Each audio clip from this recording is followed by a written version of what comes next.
میم ساکن کے بعد با آ گئی ہے۔ میم ساکن کے ہم نے کتنے قاعدے پڑھے ہیں؟ 3 قاعدے پڑھے ہیں۔ سب سے پہلے ادغام شفوی کہ میم ساکن کے بعد میم آ جائے، جیسے پیچھے یہ بات ہو چکی ہے، سورۃ قریش کے اندر یہ بات ہو چکی ہے، الذی اطعمہم من جوع۔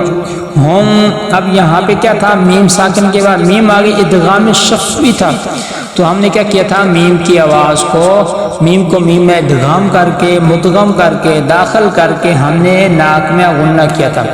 اب یہاں پہ دیکھیں میم ساکن کے بعد کیا آ گئی ہے؟ با آ گئی ہے، تو ہم کیا کریں گے؟ اخفاء شفوی کریں گے کہ میم کی آواز کو ناک میں لے کے جائیں گے، غنہ کریں گے۔ ترمیہم بحجارۃ